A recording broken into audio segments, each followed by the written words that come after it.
Welcome, EL Workgroup. One of my favorite parts of being state superintendent in Maryland. I genuinely mean that. So we're going to continue today on our accountability system, digging further into what it looks like for our English language learners. So today, for our presentation outline, just a reminder, you're being recorded. I always never follow the rules the team tells me to follow. So you are being recorded, if you did not know. Our guiding question for today is, how can Maryland's accountability system provide transparency, improve outcomes for multilingual learners at all stages of language development? And the key part is all stages. And so is it designed to really look at all stages and where they're at, whether they're newly arrived and they're older, at the early grades, and what that looks like, as well as those who are still long-term English language learners and what we do for them and what that looks like. And as usual, we're going to put a spotlight on national best practices and research, because we are research nerds here at MSD, and so are you. We're going to look at what are existing policies and practices. We have a wonderful panel to talk about this topic as it relates to their everyday work at the school level. We'll do a data deep dive with our research office. And then today we will get to a session where we will just do a policy implications exercise with you and such. I promise you we will get to that. But last time we just had a really in-depth conversation. And so we want to make sure we never limit the time when that's happening. So with that, we'll shift over to our guest. We have two people here, and I'll let the team introduce them since they are the ones who engage with them. But one of the things that's important is that we really benchmark against what's happening across the country. We're not alone in this work. There's others who are further ahead, just by the population of ELs they serve. We have about 100,000 in our state.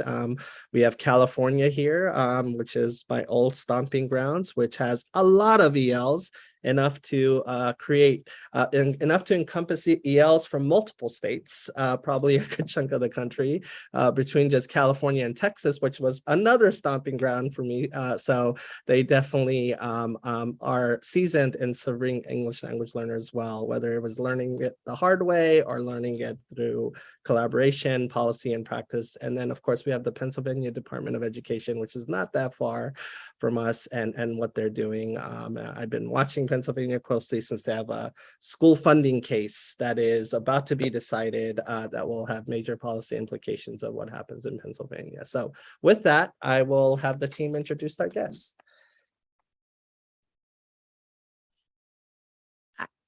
I'll go ahead and do that. So we're going to start with welcoming Robert Measle from the Pennsylvania Department of Education. He is here to, when we thought about who to invite, we thought about Robert because one of the implications in the discussions that we had last time was revolving around using multiple measures to reclassify English learners, and Pennsylvania does that. So we reached out to our colleague Bob and invited him to share with us a little bit about what they do there. And then, as the superintendent said, we have three members of the California Department of Education with us who are presenting today: Cindy, Kim, and Justin, and they're going to share with us a little bit about what they do with their data, their analysis, their measurement, and their accountability reporting practices in California. So we welcome you, and we're going to start with Bob, if that's okay. Bob, are you there? Yeah, I am, and yeah, that's fine. Okay. I don't have a presentation. What I was going to do, my understanding was that I was asked to come and talk about a reclassification procedure and guidance, and so I'm just going to walk you through the guidance document. It was that, or I was just going to take the guidance and break it up into a slide deck. So I'm going to share my screen here. That's great. Thank you. So that I can do this. So you should be able to see my screen now. Can you? Yes. Okay, great. So a little bit of background, because that's not contained in the information up front here in this document. A few years back, after the passage of EST, when I came back from Massachusetts Department of Ed to the Pennsylvania Department of Ed, We were looking for what we were going to do in terms of reclassification policy. We didn't want to be stuck with a single test score from Access, and that's kind of how it was going before. We had the previous criteria had to go because it included, I think, scores on the PSSAR statewide academic achievement test for math and ELA. And of course, we don't want to use those measures for language proficiency. And initially that was prohibited by the Fed. So we started thinking about what other kinds of measures can we use for language proficiency? And unfortunately, there just weren't that many out there. But we really wanted to get teachers more involved in the process because the information, our thinking was the information that teachers have about their students is so robust, and it is also just not part of policy most of the time. And we wanted to put them more in the driver's seat of these kind of decisions, along with the test scores. We also wanted to include non-ESL teachers. We wanted to include the folks who, are teaching our Ls, not in an ELD class. We wanted their content teachers to be involved. And for lots of reasons, obviously they have a different understanding of students' use of English, for academic purposes. But also we wanted to make them a little bit more, we wanted to kind of bring them into the discussion about English learners and language proficiency. We thought it was important to help build relationships within schools between the ESL department and their counterparts in the content areas. And we thought this would be an interesting vehicle for doing that, to make them part of the decision-making process along with ESL teachers for reclass. And so we came up with this system. We tested it out for a while. We went through lots of focus groups. It took us about a school year, about 8 months, to really work out all the kinks in it and come up with some numbers that made sense.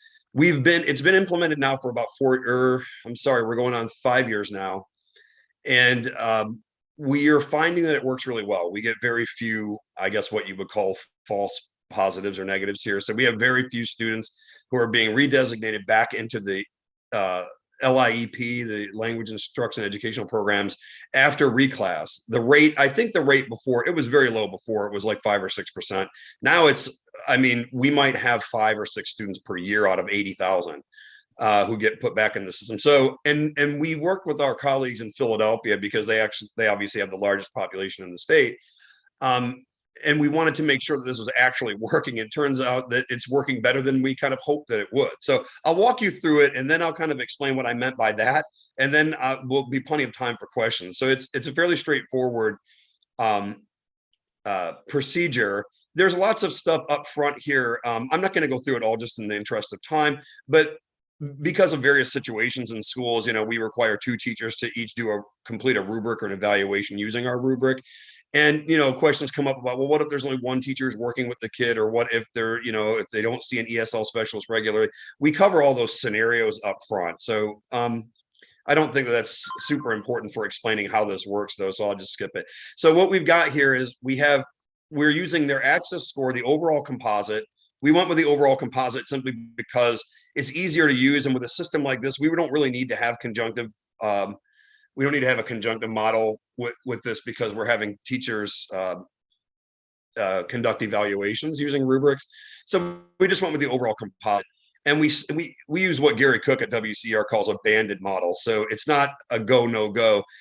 We started it off so kids are only eligible to be reclassified once their overall composite proficiency level on access is a 4.5.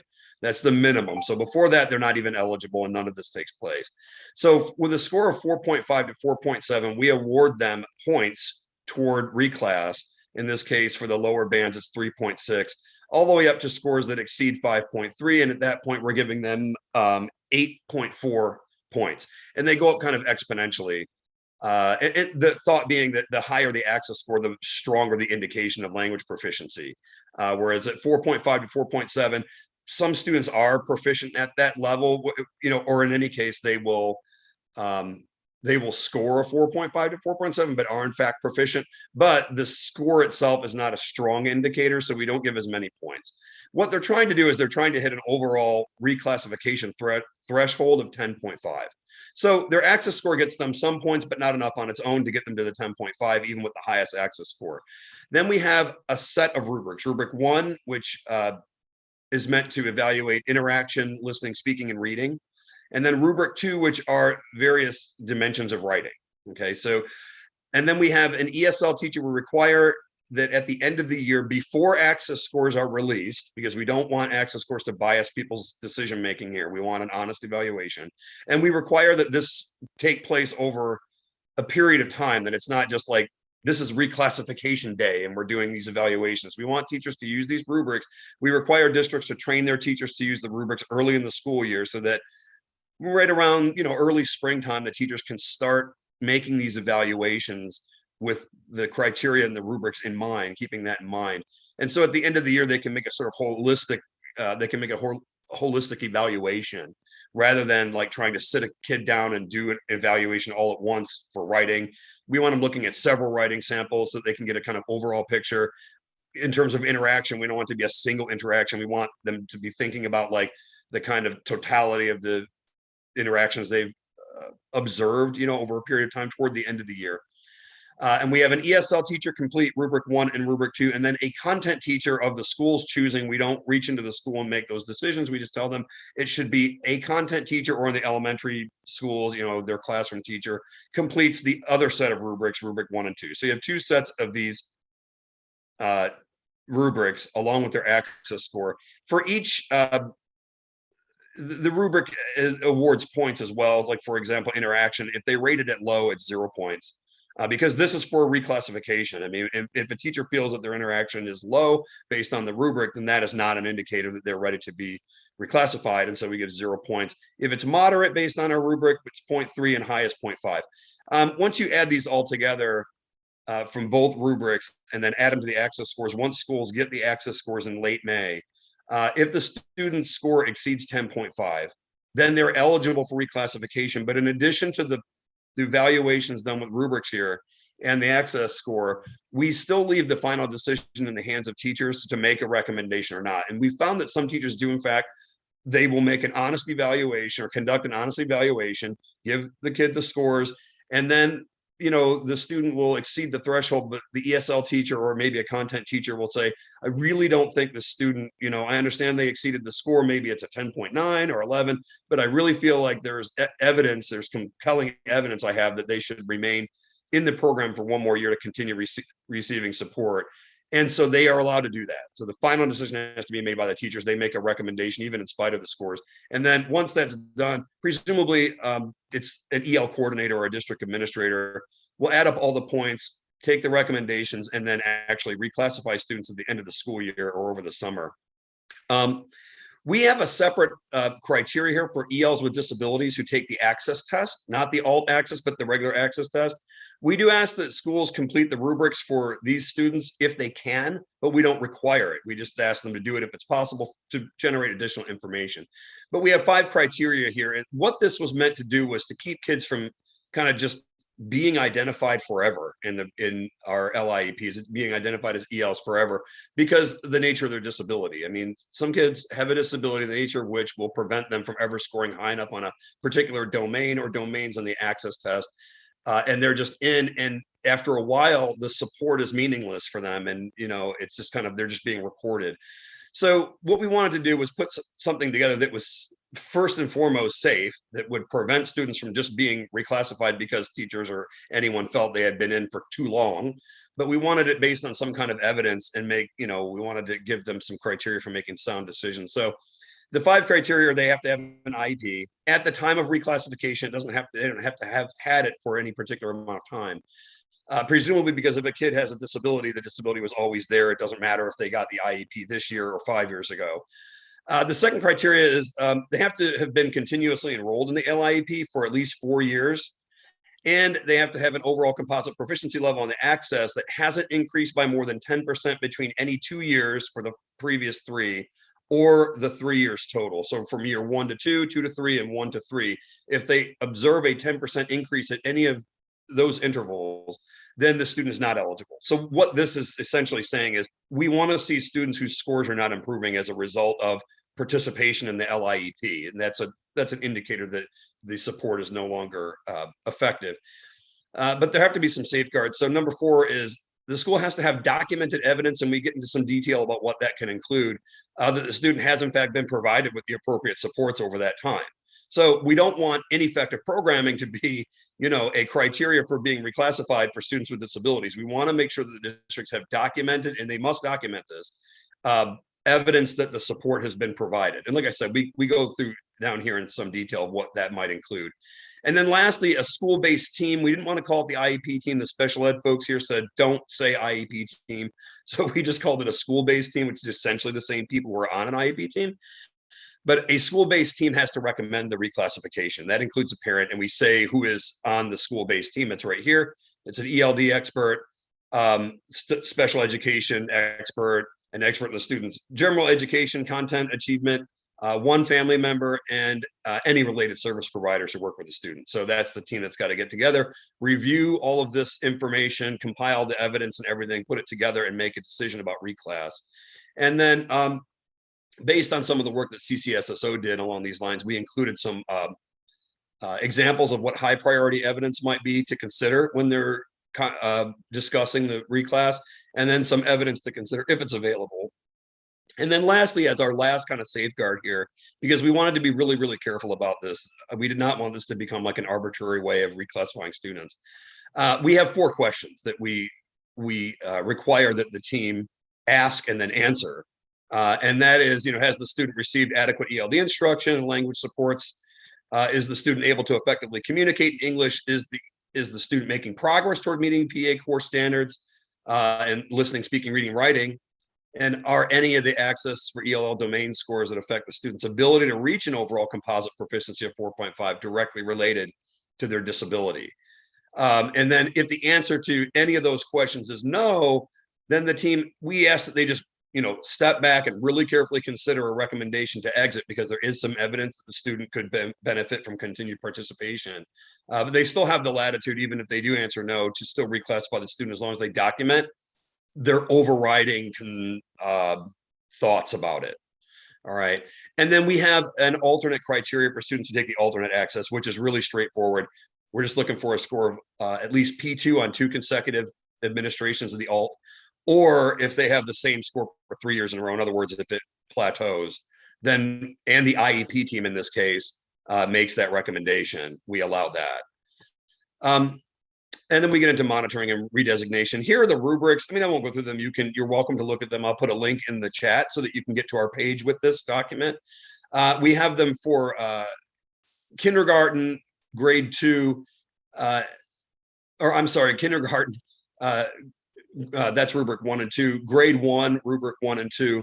And then we have grades 2 to 3, and then 4 to 12. This was based on these rubrics where we use the rubrics that Robert Linquante and Gary Cook developed for a paper that they published for CCSSO. And I'll find the link to that and put that in the chat as well if you want to read it. It's about 7 years old now, but they were talking about alternate ways to collect evidence of EL's language proficiency for purposes like this. And we actually just took it up and said, yeah, it's a great idea. We're going to do it. But they only had one set of rubrics. and our teacher said, look, we can use these rubrics for kids in, say, 4th grade at the youngest. So we had to build down from these rubrics the other grades that go down to kindergarten. And I will tell you, they weren't based on the WIDA standards directly. They were actually based on the Council of Europe's Common European Framework for Language, the CEF. I think because Gary and Robert wanted to write these things for a national audience and not just centered on WIDA. And we found the alignment between this and the WIDA PLDs and the standards is really strong. So it doesn't present any kind of issue for us in terms of alignment. And then at the end of the document here, we've got our cover sheets that districts use to inform parents of the decision. It has all the pertinent information and scores on it. And in the case of students with disabilities, we actually require that they put all of the decision-making and the answers to all the criteria and scores and answers to those 4 questions on the actual sheet and present to parents, even though parents are part of that decision-making process. So it's documented. When we come in, we can see, if we're monitoring, or if anyone is monitoring or looking, there's documented evidence of what happened at the time of reclassification. So nothing is arbitrary or can be looked at as arbitrary, because that's what we are most afraid of with the special ed reclassification. So, I mean, that's it. I know I went through it really quickly, but I wanted to leave some room to answer questions if you have them. So I'll just put it back up here on this page and answer any questions you have. Yeah, so we have some questions in the chat and then Okay. we'll go to the room. So the first one is, are you finding a difference between student interaction, in quotation marks, in the context with an ESL teacher versus content teacher? Are students less likely to interact in a content classroom? I will admit we haven't studied this extensively. Our colleagues in Philadelphia have not indicated to me, because they've looked at this really, really extensively there. They've been the first couple of years. And they didn't indicate to me that they had seen any trends like that. I know that it is a struggle. We have training resources out there. We put out a really big tutorial, and we use some video vignettes from Alberta of interviews with EL students at different proficiency levels to help train content folks, because we found that, you know, districts, even now districts tell us, like, it is a struggle. It's a challenge sometimes. Content folks are not used to evaluating language. And even when they do feel comfortable with it, and lots of them do not, they will see differences between the scores from content teachers and ESL teachers. We do not want the two of them doing the evaluations together, although we do encourage ELD or ESL teachers and content teachers to collaborate so that content teachers are comfortable using these rubrics and understand them better. But we do see differences. But I mean, that was kind of the intent. We want people looking at students' language use through different lenses, and content folks, we feel like, have a different perspective, as long as they're using the rubric, which gives us some standardization. Here's a couple of other questions. Do you follow the data on reclassified students? If so, how long? Do you have a similar protocol for analyzing student achievement after reclassification? So we don't do that in any formal way at the moment. We have conducted a couple of studies to see how our monitored students doing on our academic achievement assessments, and what is the difference between their achievement and never ELs. And we've actually found in a couple of preliminary studies that it's a little higher, former ELs, than their counterparts who were never ELs in some schools. But I can't say that with any confidence, because we haven't really finished that study. We're just kind of now collecting data on it. But I mean, I guess the simple answer to your question is we don't follow the data on reclassified students in any kind of structured or formal way at the moment. Got it. And then in your experience, when is the best time of year to do this? There's a long list of responsibilities for teachers between spring testing and the release of access data.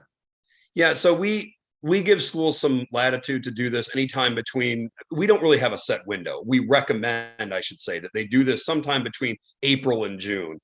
The closer to the end of the school year, obviously, the better. You want to get a picture of where students are at the time that you're going to reclassify them. Presumably, some students might be right on the cusp, but make a little bit of progress. And if you did it too early in the school year, and you would miss them.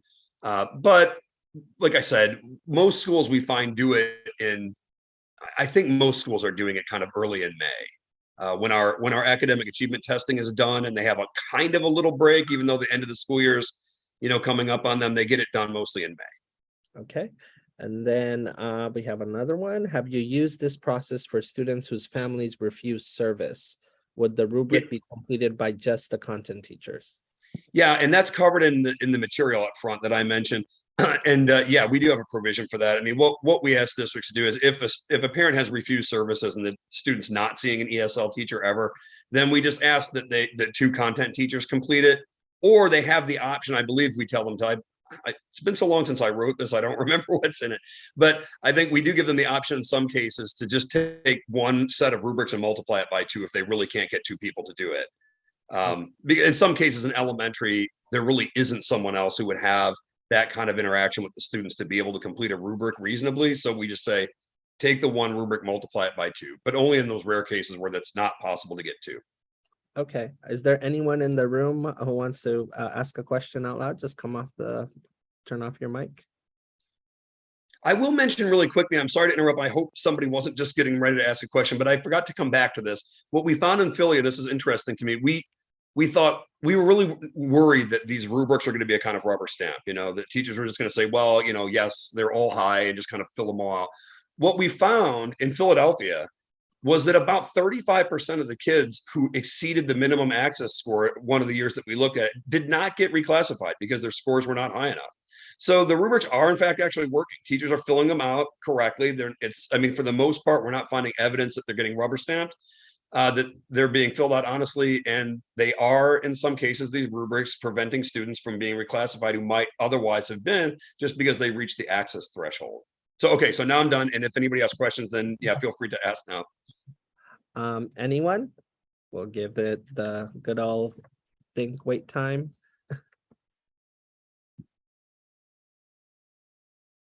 I think we're good. We asked a lot of you. I put your website's link to grab that document because you do have a better website than me now, but I will be changing my website to make it better. You know, I can say that because I'm new, and so and it is one of the things that I want to transform along with educational outcomes. But it was easy to find. But can you also you cited someone's work and study? Can you that I can't find right now fast? Yeah, I will. Yeah. It will take me a minute. I'm gonna have to do a Google search for it. Yeah. I can never. It's a very long name, but when I find it, I will pop it into the chat. Yep. All right, other than that, thank you so much. We really appreciate your time, Bob, and just everything. That's something I say to all of our guests. I hope you're okay if we can follow up and ask you questions. We kind of have this unique opportunity here in Maryland where we're going to submit a very important report to the Assembly this December that's going to have major policy implications in how we educate our multilingual learners. And so, you know, we want to get it right. And the benefit of some people going first is we can study and find out what we can do differently. And so we really appreciate that. And so just please let me bother you some more later after this, if you're okay with that. No, absolutely. Of course. Yeah, we're happy to help any way we can. So reach out anytime you need anything. Got it. Thank you. All right. Thanks. We will move on to California, where my parents are right now.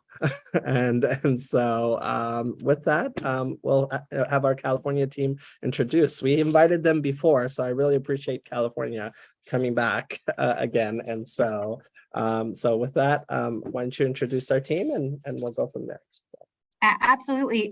Thank you very much for having us. I'm Cindy Cazanes. I am the director here at the California Department of Education over our data reporting and accountability team. And with me today, I have Kim Munhink, who is an administrator, and then I have Justin Lane, who is a consultant in our division. But we also extended our invitation, hopefully that's okay, to some other colleagues who support us with this work. And our program office lead in California, we're very lucky to have a whole division dedicated to multilingual support. And so Alicia Moreno Ramirez is here, who is the director for that division. And then she is joined, I believe, by a team member, Sandra Covarrubias, and then in California as well, we have a separate State Board of Education who we staff. We do the work that the board then takes action on because they are our state education agency. And so the two team members from the State Board of Education that are here, Sarah Petrowski, and then we have Layla as well, who works on English learner issues. And so we feel very supported, but we're here, I think, to learn as well from your questions. But we did get a slide deck. It is meant to be short for California, at least, with about a little over 27, I think about 27 slides, but we'll get through this pretty quickly because we really want to make sure that we take the time to understand, things that you're considering or suggestions that you may have. Because we are always looking to improve. So we will do a brief overview of our system. We will talk through a bit about our RFEPs and how we work and include our reclassified students in our academic indicator. We have a very big presence and influence on our long-term English learners. So there is actually a dedicated group in California that we focus on. We make a ton of data available publicly through downloadable files and reports. And so we'll also talk through that. And then we will do a little bit of an add-on around our English learner progress indicator. So we have a lot of acronyms. We could probably give you a whole slide on acronyms. I'm not going to go through them, but this is a great reference point if you've got any questions about what these things mean. All right, so yes, unlike Maryland, we are just a little bit larger. For English learners, we actually are trending down. So our current English learner population is now under 20%. I think this year it's about 18%. In years past, it's been over 20%, but we are holding steady, at least for now, about 1.2 million students out of just under 6 million. Of those students, or rather the total number there, I think I should have started with. So what we consider to be our ever ELs, so roughly 1/3 of our students in California at some point has been an English learner. So 2 million of our 6 million students at some point were an English learner, which I think says a lot. We have obviously we have a reclassification process, and the criteria is based on a number of pieces of information, but our current set of reclassified students is over 900,000, close to 1 million students. So that's how you get to that 2 million student record. And with that, I'm turning it over to Kim to walk us through English learners and our accountability system. We're going to mix it up since we've got a couple people here today. We've got it, and as we said, we're going to go through this briefly so that we can get to questions, as we know that is the most important section of this. And Mohammed, I just wanted to introduce myself as also a former LAUSD middle school teacher. You already have like that's where it all starts, right? Yeah, you already have 100 points on my rubric. There we go. Los Angeles Academy Middle School in South LA. That's where I'm from. So I appreciate knowing that, walking through. So just to walk through what our accountability system looks like, we're set up a little bit differently than other states as a multiple measures state. So I'm going to briefly walk through how the system works, and so you can kind of understand the levers and how we place and determine English learner performance throughout all of those multiple measures. So the system was designed really to provide information to identify strengths, weaknesses, and areas of needing improvement. So this is our, as was brought up on a recent state board meeting very recently by our members, we're in a post-NCLB era, right? This whole entire system is really around providing support and identifying areas for support. And specifically in California, it's been designed all around our student groups and our student group performance for our 13 student groups. And we're looking to promote continuous improvement throughout all areas of our multiple measures system.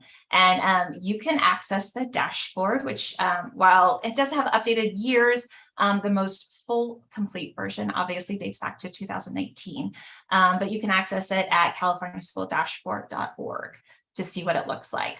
But essentially, the brief gist of it is that we look at both status from the current year. So we look at what came out of the most recent year of performance for students in each indicator area.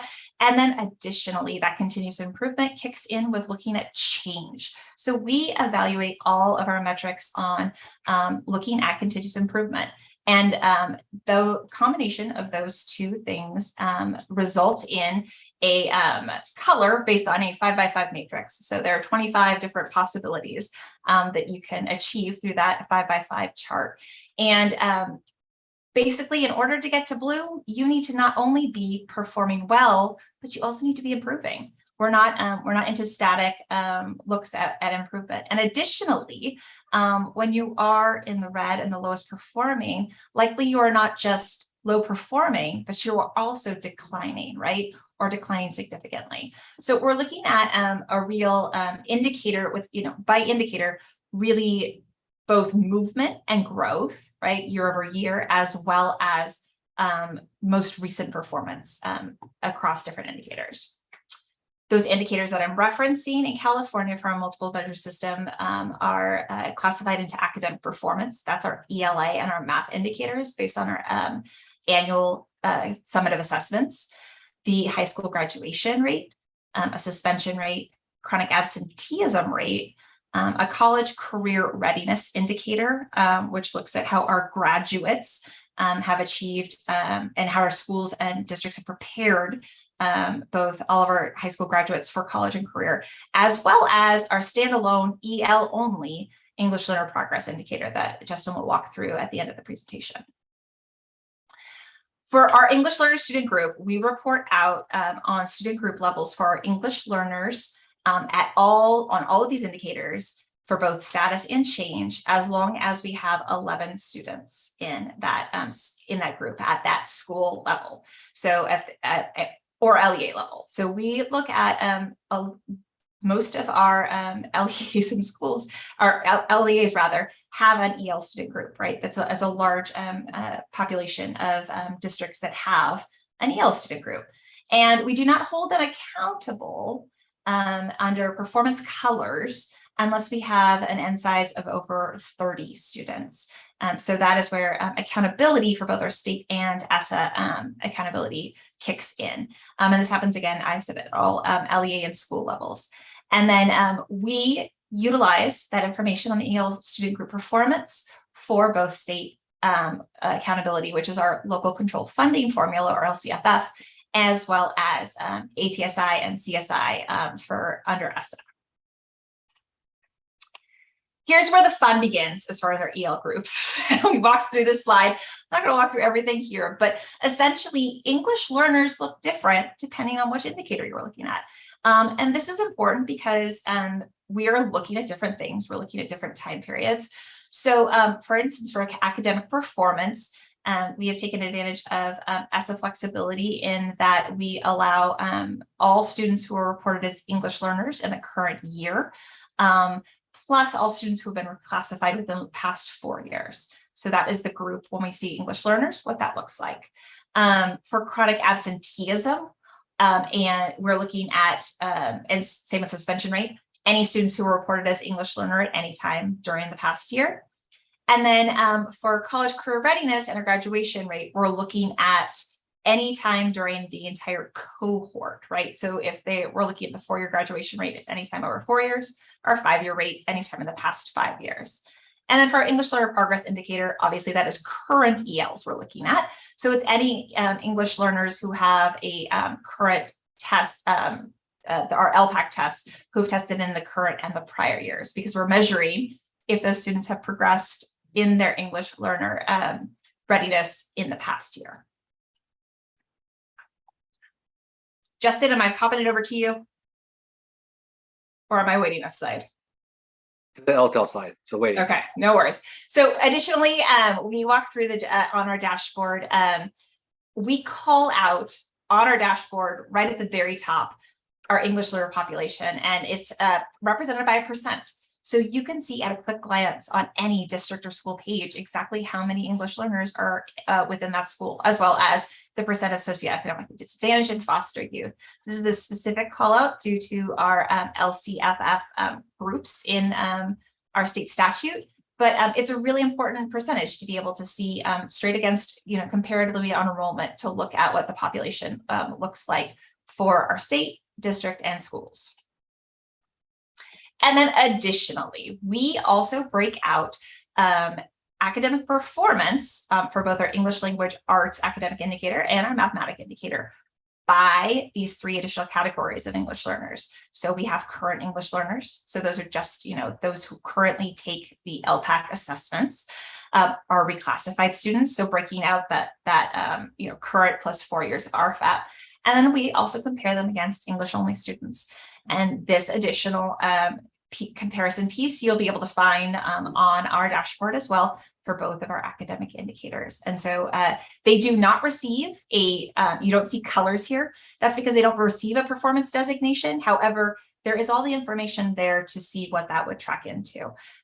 However, that's not included in our accountability system anyway, so that's why we do not make a performance determination there. And then with this, I will turn it over to Justin. Thank you, Kim. I'm honored to be here. In fact, I've always been an admirer of Maryland. A longtime best friend from high school is a teacher in Poolesville High School and does a great job. I once, a number of years ago, toured his facilities. Great job of all the education work that goes on in Maryland. And so it's really an honor to be here. Next slide. So we have our in California, we monitor two within the EL group. We monitor two groups. We have the long-term English learners, or the LTELs, and then we have those who are at risk of becoming a long-term English learner, for the purposes that we want to make sure that we can identify these students early on to ensure that they are receiving the proper EL services and instruction to get them into reclassification. But based on state law, we have different definitions. Our definition for LTEL is not just number of years in the EL program. So for the LTEL, we had 361,482 LTEL students in California in 2021, but they had to be enrolled in grades 6 through 12, enrolled in a US school for 6 or more years. They have to have shown no progress between the two most recent English language proficiency summative assessment. In California, that is the LPAC. So no progress in between 2 years in the LPAC summative assessment. And finally, they have low performance on the prior year English language arts assessment for EL students grades 6 through 9. For the RTEL, we had 214,740 in 2020-21. They had to, but in order to meet RTEL definition, enrolled in grade 3 through 12, enrolled in a US school for 4 to 5 years, having scoring less than the highest level on the prior year English language proficiency summative assessment. So in our case, LPAC has 4 levels, level 4 being the highest. So if they scored anything other than a level 4, they would meet this, have met this criteria. And then the low performance on the prior year ELA assessment for EL grades 3 through 9. Now you can imagine in the COVID years, if you, and we'll provide more information of how we make this data publicly available, because you can look up this data by school level, by district level. We have downloadable data files, but you'll notice if you go between years, the data might look, that might skyrocket as in different years, because due to COVID, some of these data elements were not available. For example, we did not administer the ELA exam in the spring of 2020, so we don't have. So that criteria was no longer was not used for that school year, and so it will make the numbers jump. Next slide. And so because the definition of RTELs and LTELs is fairly complicated, and districts cannot identify LTEL or RTEL on their own because it requires us to look at the state level assessments, we determine, the CDE determines the current year LTEL and RTEL students using data from both our student longitudinal data system and our assessment data. And then we provide LEAs with a student level file for all of their EL students who have met the RTEL and LTEL criteria. So it really provides districts the ability to identify those students and meet the legal requirements of LTEL and RTELs and provide additional services if needed. And so with that, as Cindy had made mention, we make a lot of data available for across the spectrum, but specifically the EL student group is very important to us, and so we make a lot of data available. So here are some of the data quest reports that you can run, and you can click on the link below, and you can run for any school district and any school in the state. We have an English enrollment by English language status file. We have RTEL and LTEL by grade. And what Cindy mentioned before, we have the Ever EL, students who are current ELs or have been reclassified.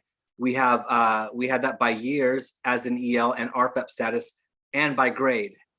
We have ELs by language and grade. And then we're providing the districts with the and schools with the annual reclassification counts and rates. So they have an idea of how many students we are counting as having been reclassified, and then the percentage of those students that were reclassified. In addition, that one of the data reports that we make available is chronic absenteeism. Most data reports on DataQuest, you can filter by non-EL and EL. So if you wanted to know how many at a particular school, how many students were chronically absent that were non-EL, you could just click a radio button. It would do the numbers and percentages, and then you can click a radio button for the EL and see all the students and do comparisons. And that is true for most of the data reports on our data requests page. Next slide.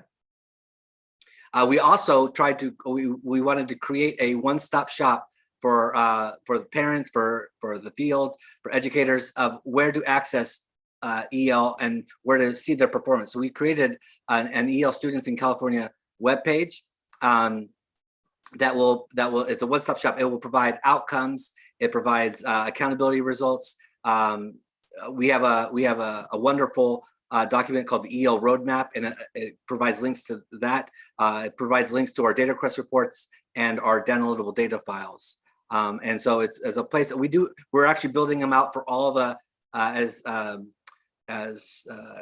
Sarah and Sarah, that's my wife, Kim and Cindy had mentioned that we're going to build this out for all the student groups. Currently, we have English learners, homeless, and the foster youth. Next slide.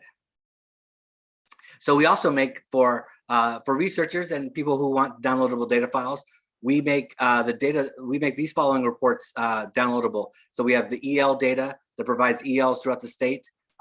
We provide a file on the fluent English proficient data, RFEP data, and then LTEL and RTEL would be included, that data files, and they're easily accessible through text and Excel. And I don't know, one of the extra bonuses is we, as Kim had given us provided us a great overview of our accountability system, the dashboard. I could, if you guys would like, go over specifically the English learner progress indicator, which it's our pride and joy, my pride and joy. I've been working on this for almost since its inception, so I'm really excited. I always like this in presenting it. And so I will go. So next slide. So the English learner progress indicator, unlike the chronic absenteeism or the college and career, it is the only state indicator that has one student group, and that's the EL student group.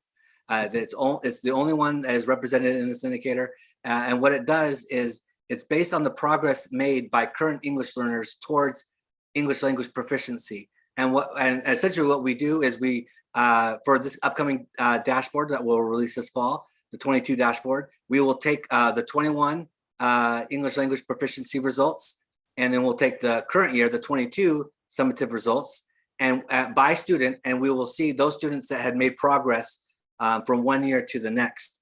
And then we create the calculation. So the number of students who increased at least one level on our LPAC from the current to the prior year, and because California has 4 criteria that a student must make for reclassification, one of those criteria is being maintained or reaching level 4 on our English language proficiency exam. But because students may not meet the other criteria, we, for purposes of accountability, we look at those students who also maintained level 4, the highest level in our English language proficiency. So number of students who increased a level from one year to the next, and the students who maintained level 4 creates our numerator, divided by the number of students with both a current and prior year summative assessment. So whatever the denominator is, that will provide us a rate at which we will determine how many percent of students who are EL students who are making progress or maintaining level 4 at a school site and at the district. And as Kim mentioned, we will report on this for students with the EL students with 11 or more, hold them accountable with the performance color at 30 or more. But because almost every district in the state has at least 11 students, you will find that this will you will find this data for almost every district in our state of California. Next slide. And so just to kind of overview what status. So status, as Kim mentioned, that we have status and change, and that creates the overall performance. And so what status measures is the percent of EL students at a school or LEA that are making progress towards ELP. In order to do that, we need 2 years of our ELP, LPAC summative results. the change for LP is slightly different. It measures the rate of schools and LEAs are improving their ability to move their students from EL to English language proficiency. And what the difference is, what we wanted to know is it will look at the prior year. Say a district moved had 55% of their ELs make progress from one year to the next, and in the current year they had 65%. That means they had have improved their ability to move their students by 10%. And then we want to give districts that credit and acknowledge that the fact that they are moving their EL students towards proficiency better than they were the prior year. And with that, we're open to any questions that you guys may have. I am looking at the chat. I don't see any questions in the chat. What about in the room? I have a question. My name is Dr. Gall. I'm the supervisor of English learners for Frederick County Public Schools, and thank you so much for being here.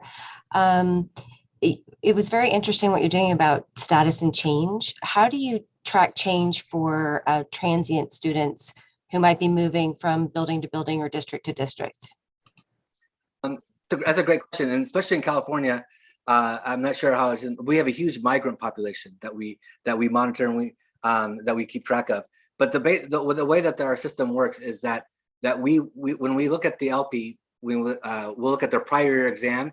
We'll pull that by student level, and then we'll look at wherever their current year exam is, and that's the school or LEA that will be held accountable. But we can pull if they took, and right now the LPAC was first administered in as an operational test in 2018. But we can, in 5 or so years, we can look back in the current year. We can look back to the most current year, prior year results. If a student, for example, this happens a lot, that will be here in California, take the LPAC assessment, move back to Mexico for a few years, come back, that we would be able, and they come back and take the LPAC summative, we would be able to keep track of that student as well. Our state longitudinal data system, and Cindy can speak better to this, does really great work for us and does a lot of the heavy lifting. Thank you. Just to add on, I mean, we of course have individual student identifiers that we've assigned to every single student in the state of California, and we make sure that we don't have duplicates and they're not retired. And so that's really the work of Ryan's office to make sure that those identifiers are carrying through, as Justin has mentioned. But we have been fortunate to have that data system.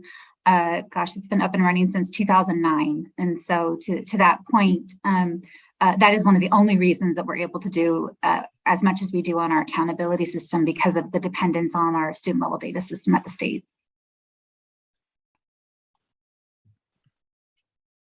So this is Libby Gill. I was just wondering, well, first let me say thank you all for the work that you're doing, because I really appreciate the efforts to create data transparency for public consumption. And all of your links, I haven't gotten into them, but I'm really eager to, because it looks very, very helpful. But I'm curious, I'm wondering, given that California is such a large state with a large diversity of EL populations, are you able to, as much as possible with the correct numbers, break down by language groups that shows any particular pattern of interest? For example, earlier we talked about the lowering of the less EL students in the EL population for the state in the last couple of years. I'm just wondering if that correlates with what's happening politically in the country, in particular in a state like California, where we're losing a lot of Spanish speakers and families. So just trying to draw some kind of understanding if there are particular patterns that's related to particular groups of language learners. Yes. Is that something we would find in the data, for example, or can you even disaggregate that? We could disaggregate it by language, but we do not disaggregate student outcomes by language. So we do collect that information in the student level data system. We're able to tell that I think it's like 85% is my recollection. I could be a little off, but it's well into the 80, you know, in the 80s as far as the amount of speakers who are English learners who are their first language is Spanish. And then, you know, we have had interest from our Asian Pacific Islander to further disaggregate that population. And unfortunately, we have not been able, we had applied for actually a federal grant, an IES grant to do that, and we were not successful. But I think to your point about the trends that we are seeing nationally, we absolutely are seeing a negative trend on students who are coming to this country for the first time and entering California schools. We have seen a decrease in our student population over the past 3 years of close to 300,000 students. And for us, that is significant. We are, for the first time in 21 years, under the 6 million mark for student enrollment in California public schools. And as I mentioned in the opening, our enrollment trends for English learners absolutely is on a downward trend. And that's not, I would not say that's an abrupt downward trend, that's a steady downward trend. And so Alicia may have, you know, more specific knowledge because that is the program that she oversees, but on the data side, that is what we had the capacity, I would say, to report on, but we have not dug into outcomes by language spoken. But in that particular example, Cindy, would you be able to tell or attribute the downward trend to Spanish speaking groups or not necessarily? I have not dug into the country of origin data. I think that's the other piece that, you know, we do collect, but we don't, I mean, we have a lot of collection points that we're just not able to make available and process it. I think in part because so much of what we do is really based on what the federal government is asking us to report on, unfortunately. And so that's the current bandwidth. But I know, you know, we do have actually a really cool proposal pending, an IES grant that's a partnership with PPIC and University of California at San Diego that will look at English learners and COVID. So I am hopeful on the research partnership side that we're going to start to be able to gain some capacity because there absolutely is interested in further disaggregation. Thank you. We have another question in the chat that says there's 2 questions. I'll throw out both. So one is, do you have parallel data based on program features? Are your bilingual programs trending better than others? And then there's another one, do you juxtapose the LTEL with socioeconomic levels or ACEs? And so any thoughts there on any of those questions in the chat? As far as the program features and such, usually that's at most of the programs in California, they're not really, a lot of times they're not school level programs or classroom level programs, and we do not disaggregate the data based on that nuanced of a difference. Unfortunately, since we are so large, right, to walk through. But with local accountability in the state of California, our county offices of education are the hubs of monitoring progress through our local control accountability plans, or LCAPs. And that information districts report out on specifically about talking through and can speak to how outcomes and programs, right, are walking through there. So at the state level, we are unable to elevate, right, outcomes to due to those nuances. However, we do provide, there's a lot of capacity in our local control system to be able to shine and highlight those programs and elevate and lift up both through regional connections as well, and move those through the system as needed.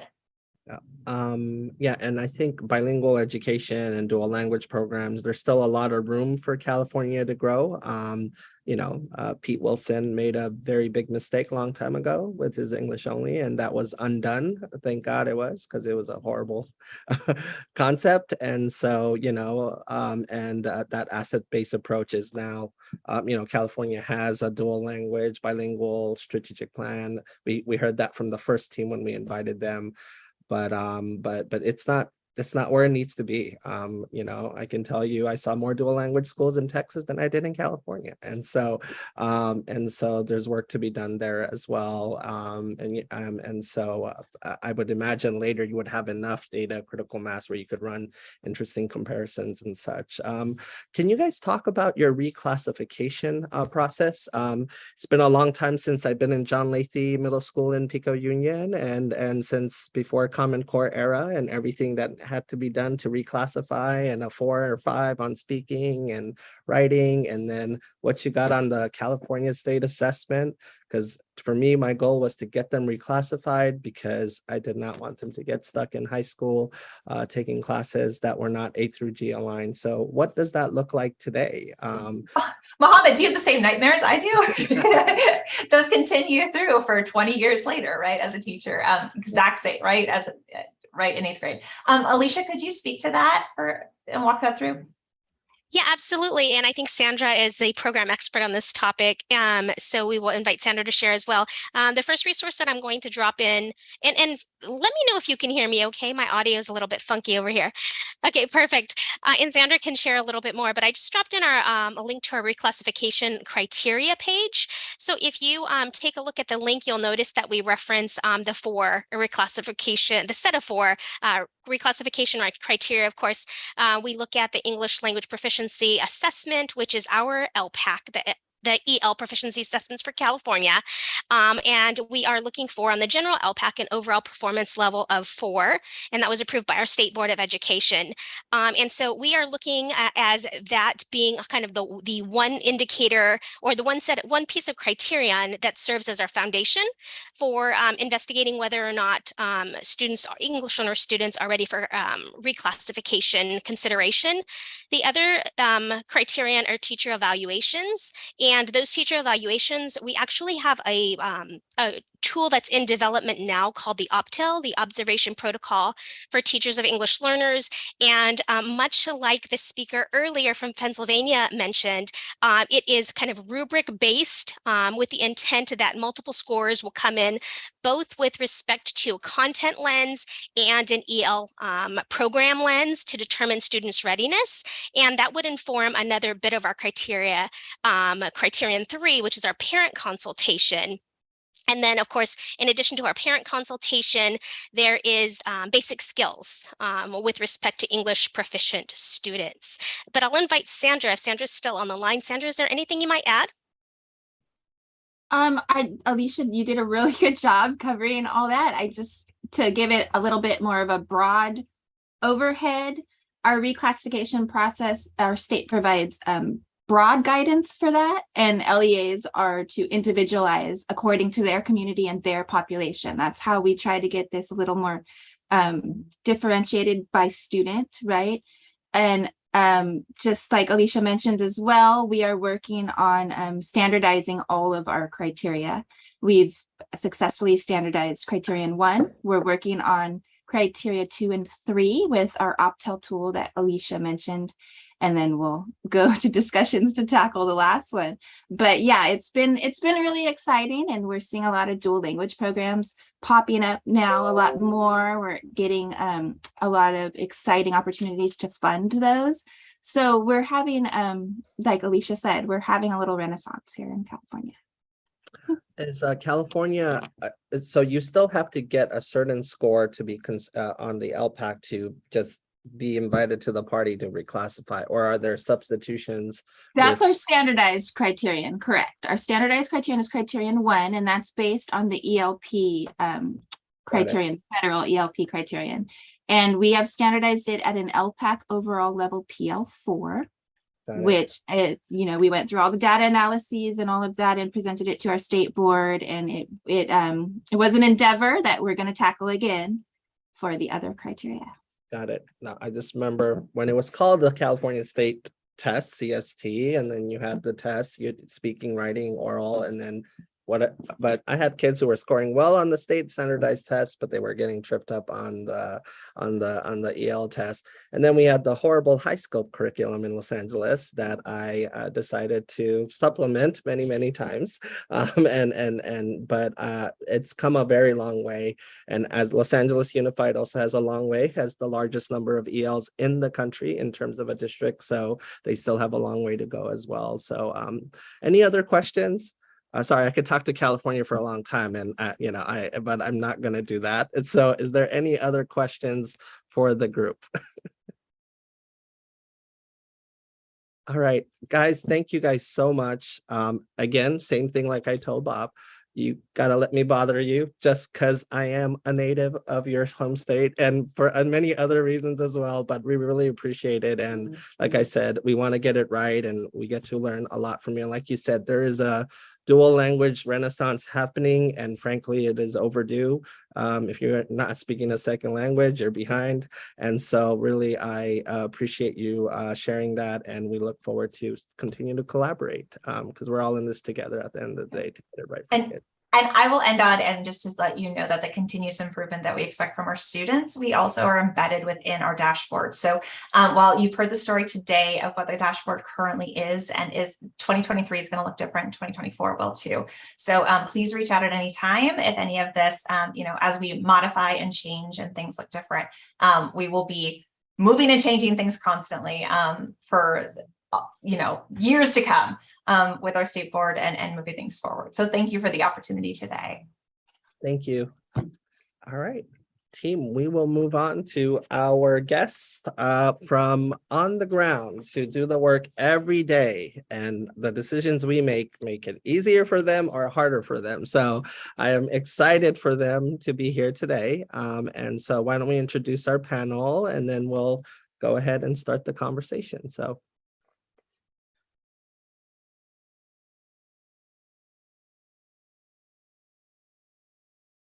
thanks again for our panel, for being here. We're very happy to have you here.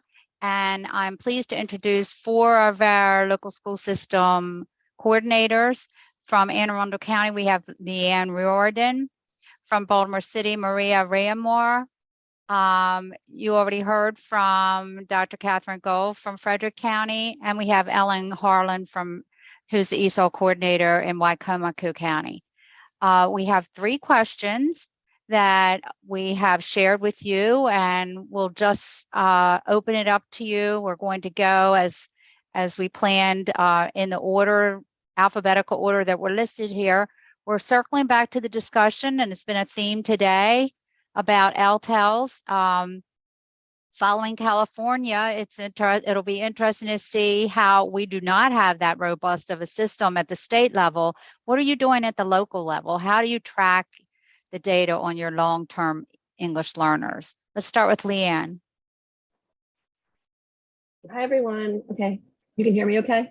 Yes. Great, thank you. Okay, so in Anne Arundel County, the way that we track the long-term English learners is in our student management system, specifically the application we use for the EL data. We do have an input that we keep on there for the entry to US schools. So one of the challenges related to that is that it's not always reliable, because when students transfer from another district, so say they come in from Texas or California or New York, we may not know exactly when that is with that, or it may not have been entered with the level of detail wherever that happened, right? So we rely on the date that's in there, but I can say that I don't always feel that I can, without going back into the student's file myself, know exactly that that's what it is. So whenever, I will say that the way that we use the data, or the way that we do that, is whenever we pull up student data, or whenever we're presenting like a professional development to a school, the first thing that we would do is look at, who are the students in that school, and we would share that, this is your students, this is how many of them are long-term English learners. And we've really been doing, sharing that with the principals, with the teachers, really bringing, every time we bring up proficiency level, bringing up that how long have they been here at the same time, really trying to elevate that. I've really been working on that the past couple of years to make sure that that data point is as important as the proficiency level. So that's the first thing, like educating staff, educating school leaders, just that we need to use that. So we model that by using that when we're talking about the students, or tailoring our professional learning. We get asked a lot to present about newcomers and to get, like schools think that's what they need. But then I'll go in, here's an example. I went to a middle school and I said, well, 70% of your students are of your English learners are long-term English learners. So the professional development or the steps we're going to talk about are not going to be about newcomers, because this is the chunk of your students and this is what we need to talk about. So as far as how do we track it, I will say that that's still, we have the data there.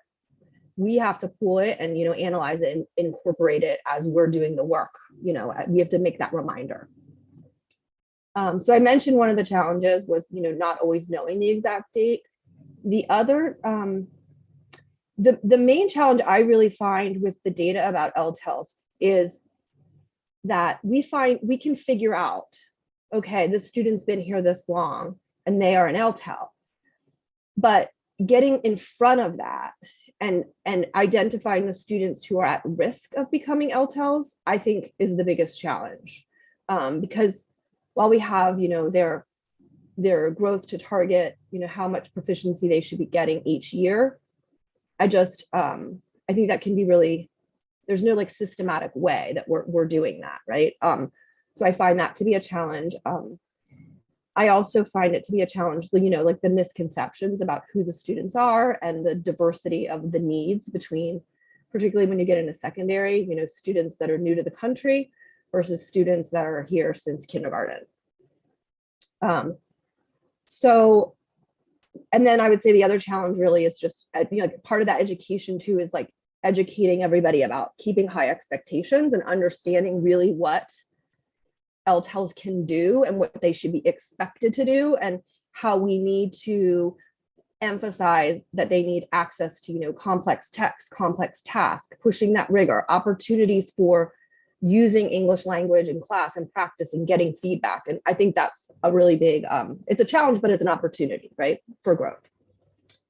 And then the big thing that I would say is that by doing these, like looking into this and looking into the, realizing the number of LTELs, particularly in middle school, opened our eyes and thought, well, how can we ensure that the LTELs are getting just not just ELD service, but the ELD service that they need, right? It's not a check in the box that they had an ELD teacher or they're in an ELD class. Like, how is that service different? What do they need? So I came across at the NABE conference, actually, the Avid Excel program.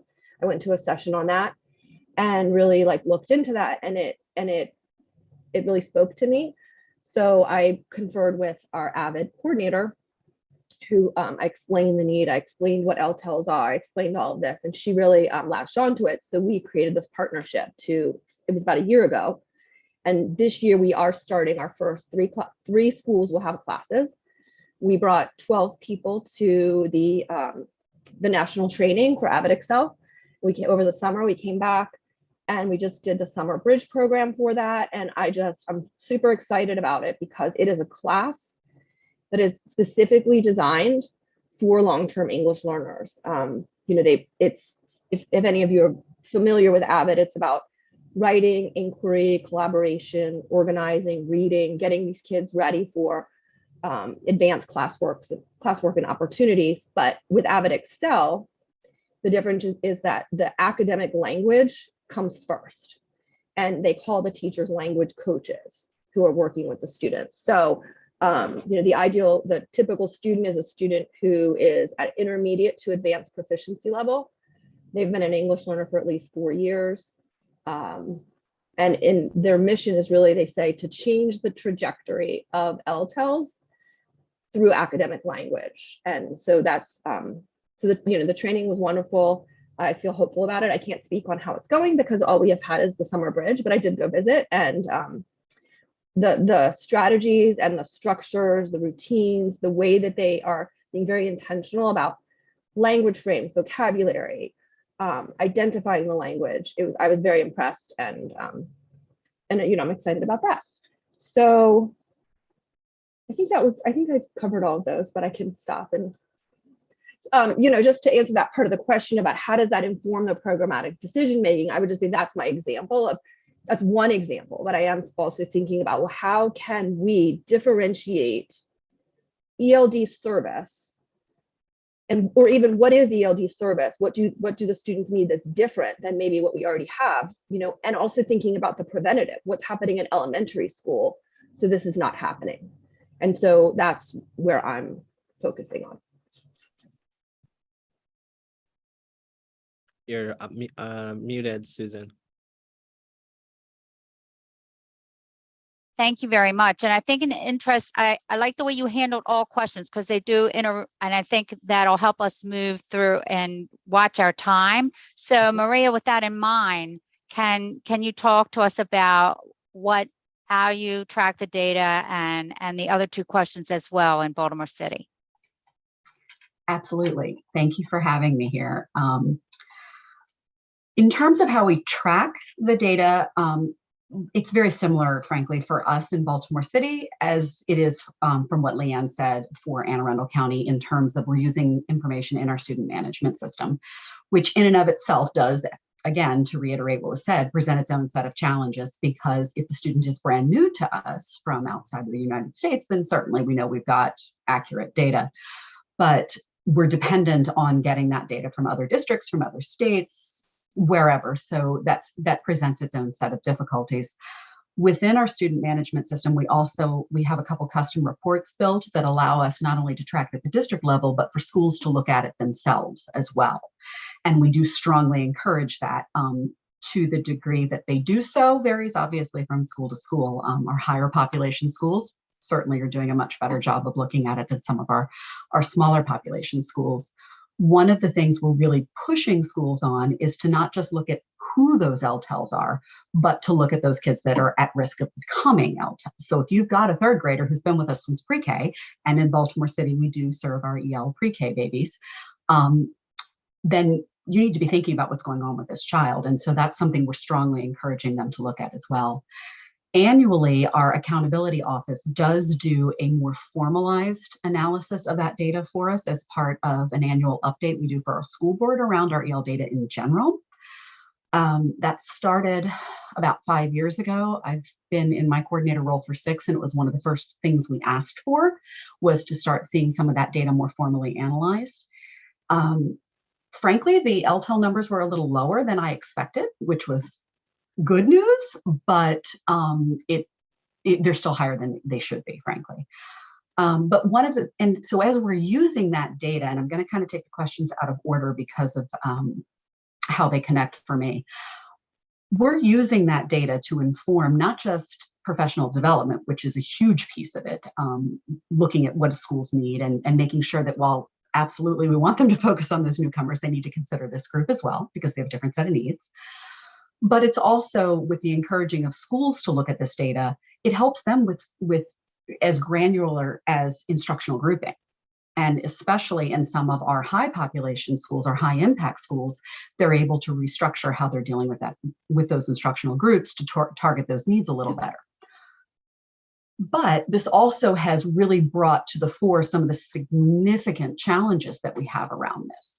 So certainly, great success in identifying who the kids are and getting teachers to see who they are so they can plan to target the instruction. But then we're faced with a very significant reality of competing priorities. So how are we addressing the support? So great, we've identified this group of kids. We know they need something different. Well, how do we fit that in? Where does it go? Leanne mentioned checking a box for whether or not they're getting their ELD instruction. And I think it's an interesting way to look at it because that is sometimes what it feels like when in reality, those students might need something different, might need something completely different. And so when I talk about competing priorities, for example, a school has an overall approach looking at a reading intervention. And it might be a very good reading intervention that targets a very well-identified need within the building, but it isn't necessarily addressing the issue that the long-term EL has. And so dealing with how you provide the resources and frankly, the time to hit both of those competing priorities. And then candidly, that there aren't a lot of resources out there that are specifically targeting the needs we have for these students. And so as their needs change over time, we see sometimes that they're just stuck and it's not really a language acquisition need. So what is the service that they need? Do they need a reading intervention? Do they need a writing intervention? What do they need? And figuring out what intervention is the right one for these students. So to kind of circle back around, yes, we've had great success with, at least on our district level, looking at the data and then getting the schools to look at it at the school level by balancing it against, when they entered the country, how long they've been in service, all of that. But it's really bubbled up a lot of challenges now that we're trying to figure out, because the question then becomes, what is the right service for these students? What is the right intervention? What's the right type of instruction? And candidly, that's something we're still really grappling with. Kathy. Hi. We leverage kind of the power of a software platform that integrates with our student information system to track our data. And so it will take all of the EL students and the reclassified, tested out, parent refusals, and we can see by school where everybody is, and we can see kind of, it will graph their access data for us, and it has demographic data. And so we use that as a team to kind of analyze where are our students functioning. And so we really focus on that 3.0 to 3.7, 3.8 language band for working with our teachers for professional learning. Back in 2018, and I know that we've said this multiple times today, pre-COVID, when the world was a little bit clearer in terms of what we're trying to do at this point, we started a professional learning series with our EL teachers, specifically on increasing their data literacy. How do you analyze and deeply understand your student data and not just your access data? We collect that quantitative piece, but we also want that qualitative piece. And so our teachers input notes every year on each individual student. And so we can take that and look at that and compare to see what is the student doing, what's going on. And so our data, when we do get students who we look at stagnating scores. So if they stagnate over a 3-year period, we consider that something that we need to pay attention to, because we want to be able to get involved and maybe provide instructional programming and some guidance before they become actually long-term EL students. And so when we see those stagnating scores, then we work with those teachers, and we started doing professional learning on really academic vocabulary instruction and academic writing.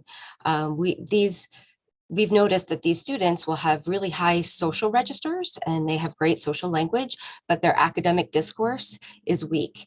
And there's really no way for them to bridge the social discourse with the academic discourse. And so we really try to focus on building that academic oral language proficiency, which then can relate to writing, which then can relate to reading.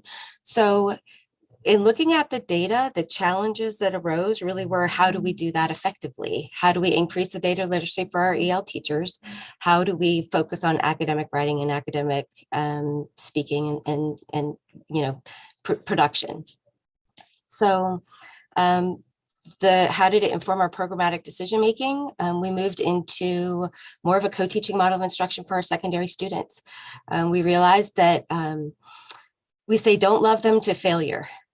We don't want to hold them back because we worry so much about them, or we've heard their stories. The best that we can do for them is hold them to high academic standards and give them opportunity to access those academic courses. So we've moved into co-teaching a lot with a mainstream content teacher and an EL co-teacher.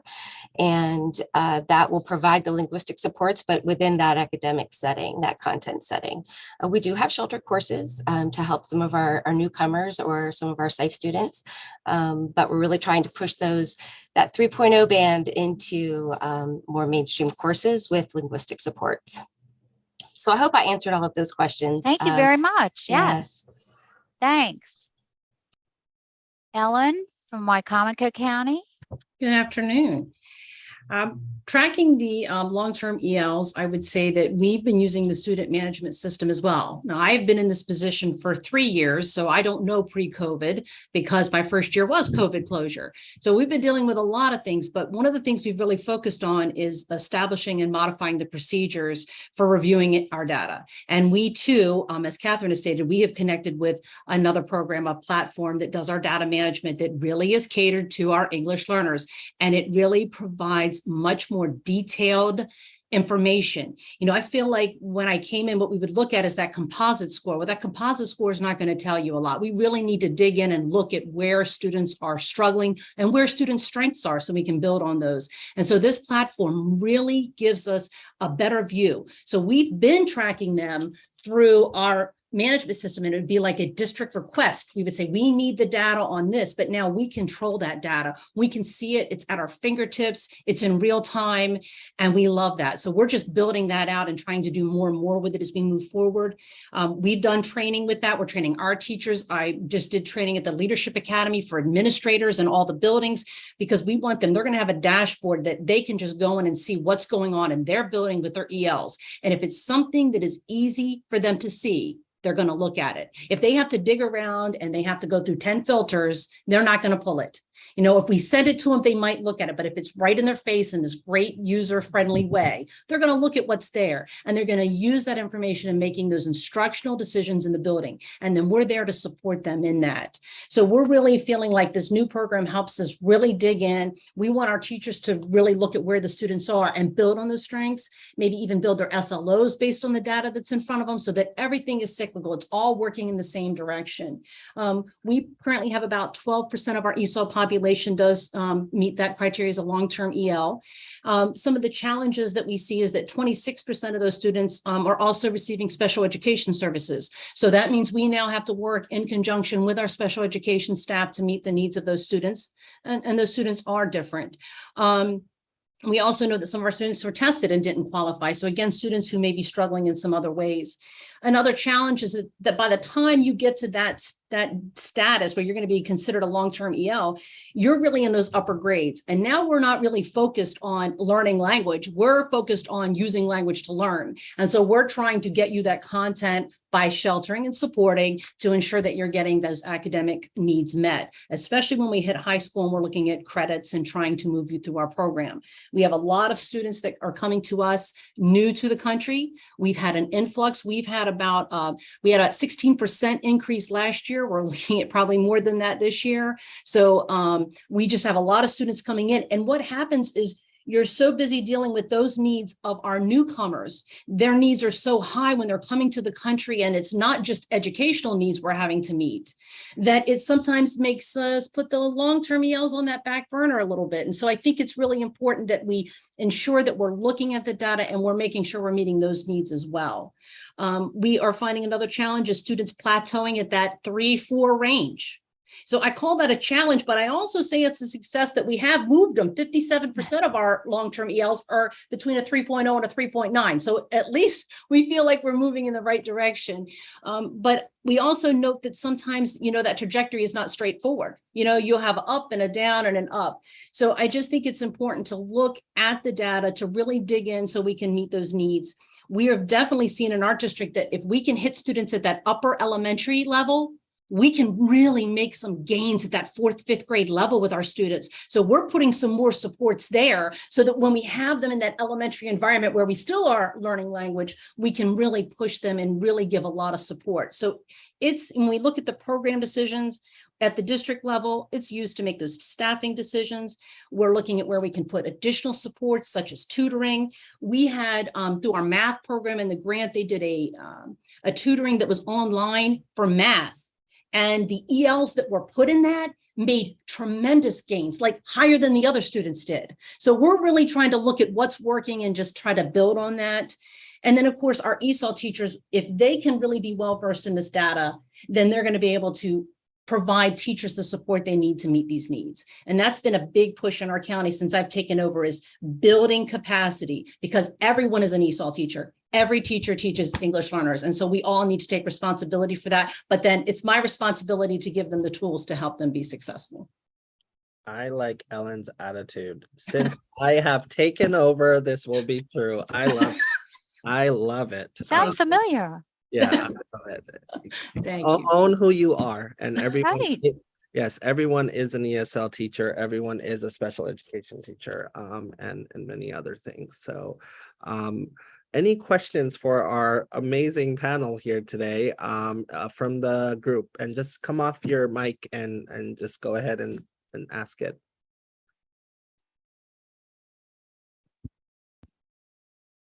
And if you don't, then I'll ask it. Okay. I have a quick question. Hi, everyone.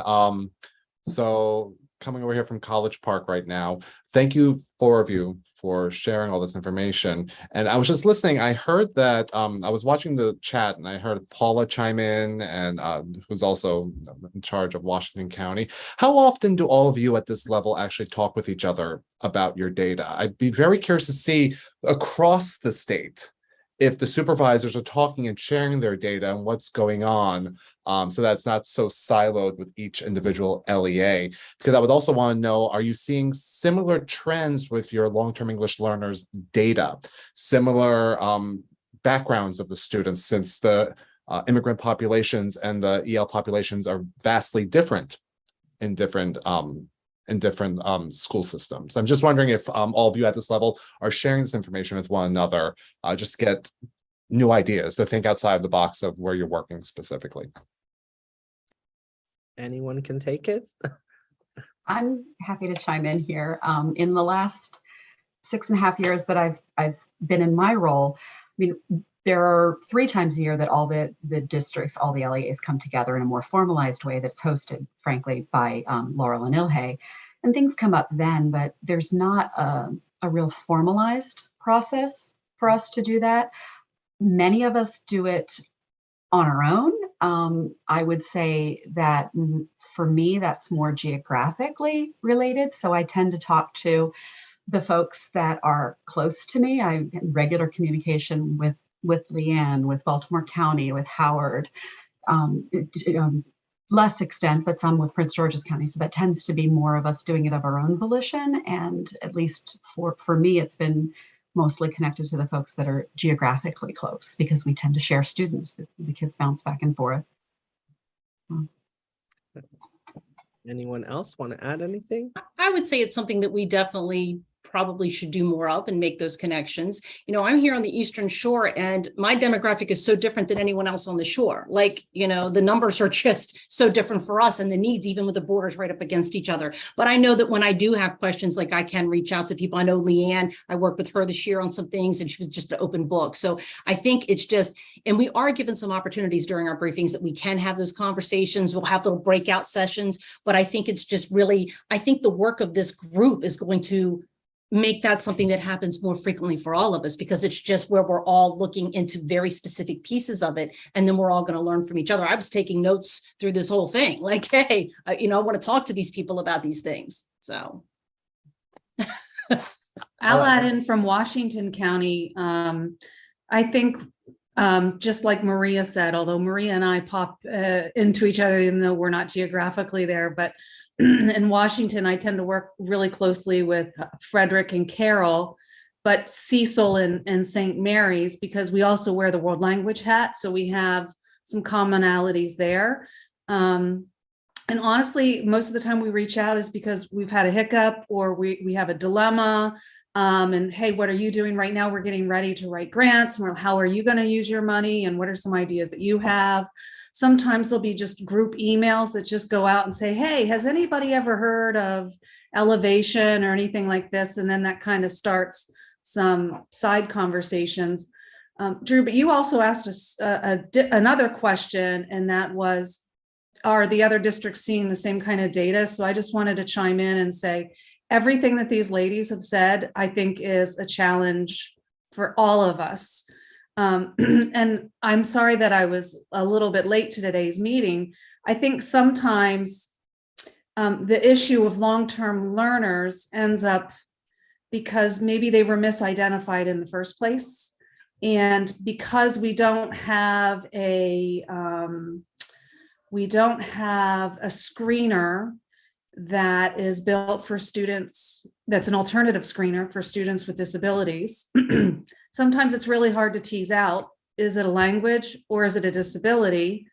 So we give the test and they don't pass, so they have to be an EL, but there needs to be other considerations taken into place. For example, if a student is selectively mute because they might be autistic, they're not going to pass the speaking part, no matter what we do. So if they don't take the speaking, they are automatically going to be put in EL.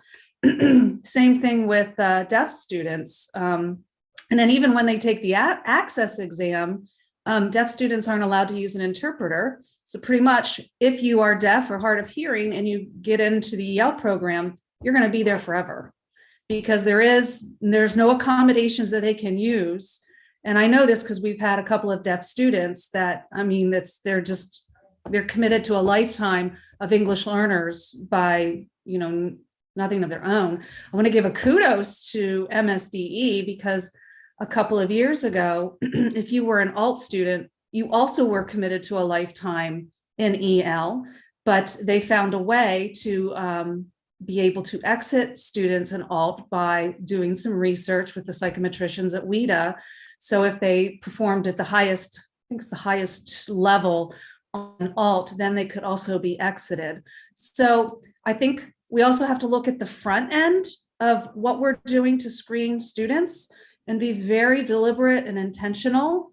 And MSDE, Laurel and Ilhe have been great. Sometimes we'll have some special cases. And that's where, like, I loved what I heard California say. I think in the front end, sometimes we need to do that same thing and have parent at the table, special educators at the table, teachers, EL teachers, and the student, and say, okay, let's try to tease out what's really going on here.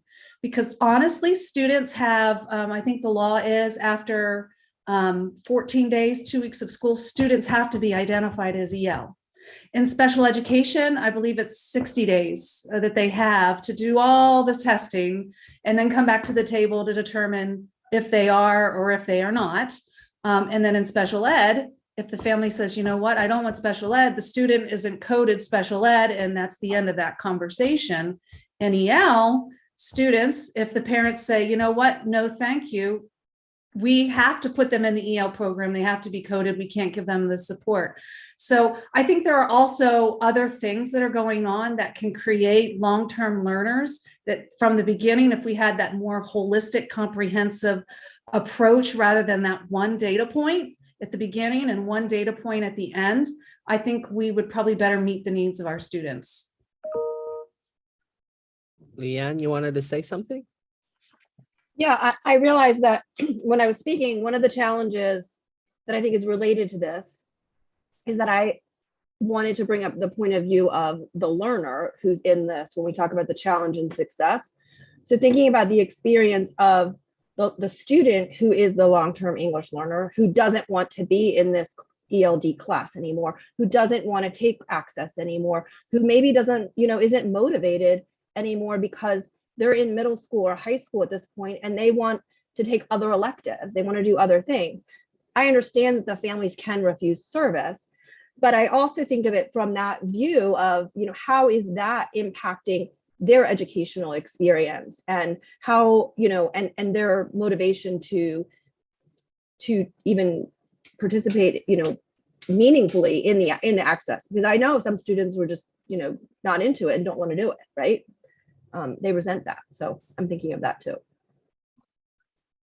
All right, lots of great things, lots to do. Great. And we are definitely going to make changes and we want to get it right. And so I think this is a great opportunity, especially with everything that the blueprint has opened up. So I really appreciate your guys' feedback. Know that this is not the only time, so please contact us, give feedback. If you think, I should have said this to the superintendent, you can say it anytime you want.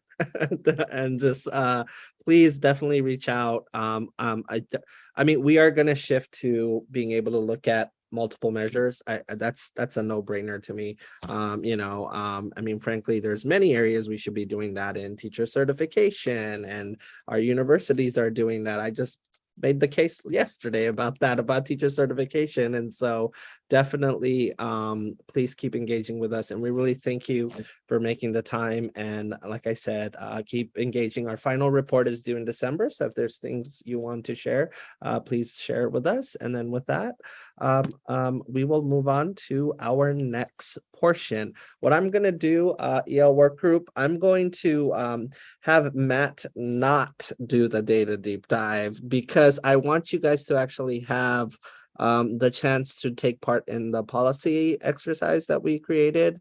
The data deep dive we'll put in the chat. If Matt, if you can do that, I would appreciate that in the team, so you have it. And if you feel like next time we want to do it, we'll do it. But I don't want to, take away your ability to do this policy exercise that we didn't get to, because we just did accountability last session, we did accountability and data this session, but we didn't get to the policy recommendations, and we're going to be shifting topics. So I do want you to be able to do this exercise, and of course we can do it offline too, but I want the public to be able to also experience it as well. So with that, I'll have the team facilitate that. Matt from research, he did an amazing job on the data. Please, let's put it in the chat, make sure they have it. We'll obviously post it. It just gives you the trajectory of how long-term English learners or LTELs are doing in Maryland. Some takeaways, a disproportionate amount have special needs. We're seeing lower scores in some areas, but in some areas we're seeing some interesting things like higher graduation rates. And so lots of interesting data points there. But like Paula said, it's just at one point here and one point here and nothing in between. And so we have work to do there. So with that, the team, we have about 20 minutes to do this exercise. So. Great, thank you so much. And I am going to transition us to this exercise. So if you were not in attendance at our last meeting, we gathered some suggestions from our panel, and our panel that time consisted of some administrators from local school systems and also our work group members here. And we were focusing on revisions that they might make to our accountability and reporting systems. And so the ones that we garnered from our last meeting are here. There were 7 that were brought to our attention. And so we're going to review them together. And before we do that, though, we're going to follow this protocol. So we're going to consider for each of these suggestions their desirability and the feasibility of these. And I am actually going to pause because I forgot that we want to ask, we want to get your input before we start analyzing these for desirability and feasibility. We want to know, we can take a quick look at them, you can read them yourself, and then do you have any additional suggestions that you would like to add to our list today? I'll read them out loud, and then you guys think about if you want to add things, and we'll make sure those are captured or put it in the chat. So one that came up was include WIDA access as an assessment to earn the seal of biliteracy. 2, disaggregate and report data by length of time as an EL, track LTELs. 3, track data about access to gifted and talented and AP classes. 4, report out longitudinal data on ELs at student and cohort levels and incorporate into the accountability system. We lack tools to progress monitor language growth at a micro level the way we can for reading and math. And then 5, incorporate a way to measure the accomplishments of newly arrived ELs. The current system awards points for and towards graduation, not reflective of newly arrived ELs. 6, expand beyond a single exit criteria for reclassifications, such as GPA, proficiency on MCAP, consist rubrics, there's many ways to do it. Consistent performance on access for 3 or more years in the 4.0 plus range. And then 7, measure growth in multilingual learners, bilingualism, and connect it to the accountability system to promote an asset mindset. Is there any others you want to place on the list just to share for the good of the order? Or we can just start the exercise as well. And Laurel, if you can explain by what A and B and C mean as well for this exercise. Absolutely. we want to add any additional ones? Or are we ready to just move on? I just had a quick question, and I don't know if it would be appropriate here, but as Mr. Chaudhary said earlier, that one data point in the beginning and one at the end, would that be something worthy of an accountability system to see, are we targeting accurately the students to begin with for the screening? What's a good way to frame that? I think that's just where I'm struggling. I think it's a reassessment maybe of so we always look at with our students with special needs, and we reassess whether or not they are where they're at, but I think it's something similar to that. But so let's think about what that looks like and what point in time. But I don't think that's my quick draft concept, but I think there's another way to say it as well. I can't think of it concisely myself, but you captured exactly what my thinking is. Paula, we will note that, and I appreciate your input. Okay, so when we're thinking about desirability and feasibility, this is kind of a lens or a framework that's often used for innovative design thinking, right? When you're considering an innovative design. So desirability, you want to think about whether the suggestion is solving the right problem. Okay, so for our purposes today is, does this idea improve outcomes for multilingual learners, right? That's our end goal, is how are we going to improve education and outcomes for multilingual learners? So does this idea meet that? Is it desirable in that way? And then when you're considering feasibility, you want to think about whether this suggestion is something that the work group and MSDE have the operational or legislative capabilities to do, right, to perform.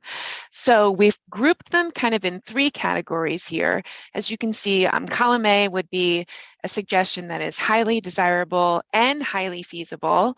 Column B would be it's somewhere in the middle. So it might be, not as desirable and more feasible, or the reverse. And then column C is this suggestion is not desirable. It would not improve outcomes for English learners. And it's also really something that the MSDE and the work group don't have the capabilities to do. So the way we're going to run this is that we are going to ask you to think about where you feel this falls on that scale. And so you may either raise your hand when I say the letter, I'm going to read the suggestion, or you may type your response in the chat to indicate your opinion if you think that this suggestion is an A, high in desirability and feasibility, a B, or a C. So the first suggestion we had was to include WIDA access as an assessment to earn the seal of biliteracy. You may, again, I think it'd probably be easiest if you wanted to raise your hand. So if you think this is something that's desirable and feasible, raise your hand now. Or you can type it in the chat. Either way works for us. We have many eyes on the chat. Okay, so B. Thank you, Min. I see B typed her response in the chat. She feels it's kind of a mixed, something that it might be desirable, but it could be not feasible. Okay, good. We have some. I think for this suggestion, the intent was in place of the ELA score. That's my understanding. Susan, did you agree? Actually, I kind of thought of in addition or set up. Oh. So add that as another option. Let's interpret it that way to make it more flexible. Okay. Okay, so the majority, oh, good. And Jason is updating our results live in our document. So that's great. So let's move on to our second suggestion. And this is one that we talked a lot about today. And it circles back to, I felt really strongly, it circles back to all of, our locals discussing how they're pulling the data and using their different student management systems to pull this data on long-term English learners. But do you think it would be important for us to disaggregate data by length of time as an EL?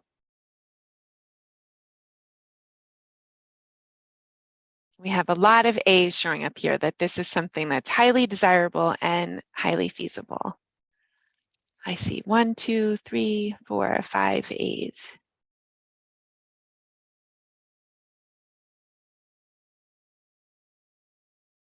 maybe 6. Good. Okay. We And spent a panel lot of. members, please feel free to put in your opinion as well. Oh, yes. That we invite you to share your opinion as well. Good. Okay. I think we got a few more in here. Right. If this was something that we would share at the state level, you know, we agree that it would, then you guys wouldn't, you know, you wouldn't have to do it at the local level. Okay.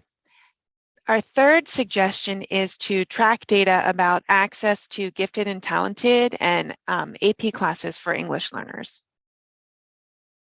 And so go ahead and enter your opinion in the chat.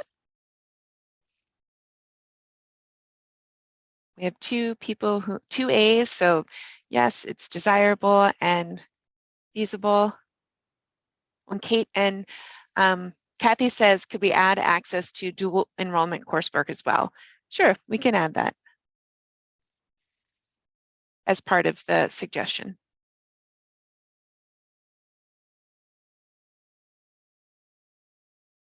Leanne says, she's mixed about it, but how are you defining access, right? What does that mean? Opportunity, it is a good point. Okay. The next suggestion that we, I'm sorry, I'm going to go back to Drew's chat. He says part of that is teacher, but I also think it's like gatekeeping, right? We talked about that. So making sure that students have equitable access or they're enrolled in those courses. They're on the path to be able to take those courses. And Catherine defined access as enrolled in. That's the first step. Right. Okay. Absolutely. So the suggestion comes to report out on longitudinal data of English learners at the student and cohort level and incorporate that into the accountability system. Similarly to the way that we monitor language growth, could we monitor language growth at that micro level like we do for reading and math? So please, for number 4, go ahead and enter your opinion.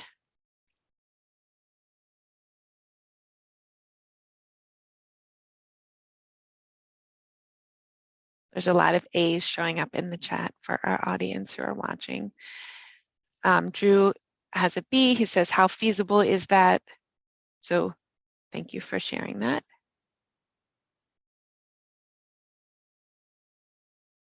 Could be highly desirable, right? But what is the feasibility? Thanks, Jason.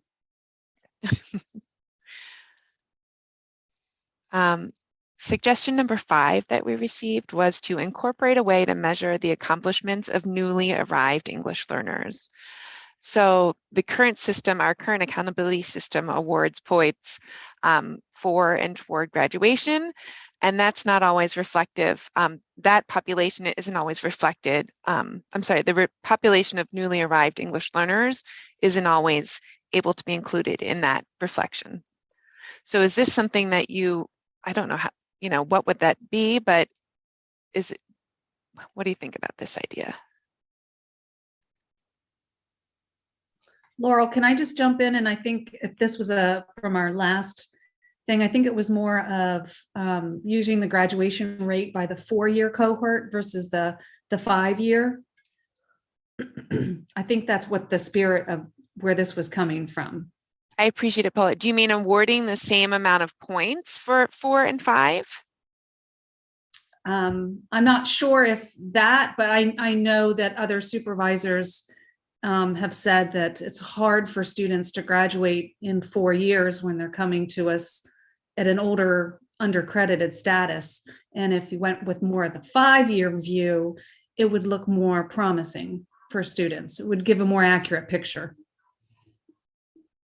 I don't know if anybody else was here before that can jump in, but that's what my interpretation is.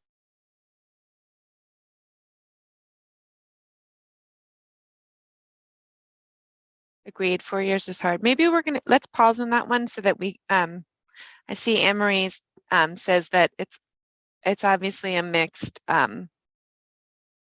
because since we're not really sure that we understand the intent of the suggestion, so let's move on to number 6, because we have about 4 minutes left and we want to finish our activity today. So this is something we talked about at length today, obviously, and we heard from Bob in Pennsylvania and California to expand beyond that single exit criteria for reclassification. So 6, we have we have some exuberant A's for 6 here. These a lot aren't of people. votes, but there are a lot of They're not A's votes, here. but we gather what your opinion is from this, that this is something you feel strongly about. Mr. Chaudhary, did you put your letter in there? I'm not voting by design, so but I think I already make statements all throughout the work group that should let people know where the superintendent's head is at. So great. So we have a lot of A's there. And the last one is something that would be a way to measure growth in multilingual learners that are so honoring bilingualism, right, and measuring their both languages and connecting it to the accountability system to promote that asset mindset. So not only measuring their English proficiency, but measuring their proficiency and their capability, their academic performance in multiple languages.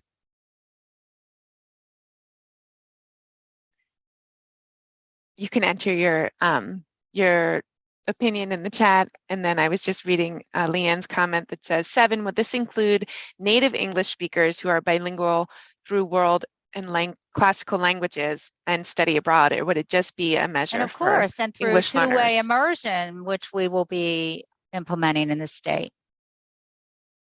So we have some B's. It's very desirable, but not sure how feasible, especially with non-dominant languages. It seems that the overall take on that is B, that it is something that's desirable, but we'd have to look into the feasibility of it.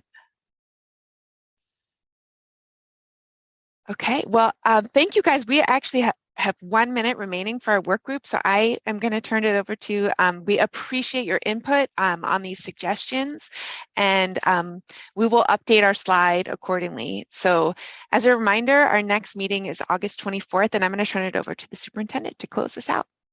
We'll keep going. Everything is, you can find it here on our website. And if can you go back to that slide? I just want to make sure the one, yes, everything's here, from the papers we look at to the links to the artifacts to the data slides. Please, everything is there. We had a slow start to recording, but we are there, and frankly, it's all there, down to the jokes we make and everything during the work group. And so but something I want to make sure people know that or aware of. If they're like, I didn't know there was an English learner work group, I have strong opinions about this. Okay, well, start here, and let us know what you think and where we're at. And of course, we have an interim report and we have a long-term report that's due in December, but just as a heads up. And then of course, our department is in the middle of strategic planning. So if you can shift to the final slide, we've had about 23,000 or so Marylanders who have weighed in, and I'm going to make a connection. So I recently gave an update to the state board, and no matter which stakeholder group you cut it by so far, whether it be by region or LEA or student or teacher or by race or higher ed or the business community, parent, literacy has been at the top. Literacy has been at the top, early literacy especially. And so that's going to segue into our next topic that we're working on in the coming months. Is we're going to talk about the science of reading and English language learners. What does that look like? And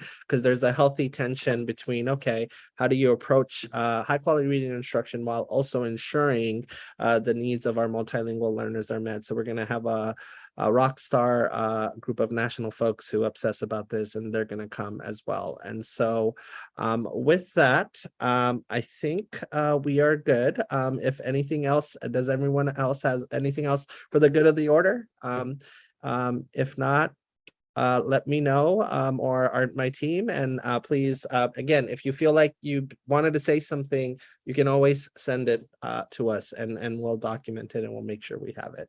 Thank you guys so much. Have a great rest of the week. Great to see you as always. Drew, I saw your message. But my calendar is always a puzzle, so we will get back to you but I saw your message. Thank you. I just want you to know it's received. Thank you. Bye.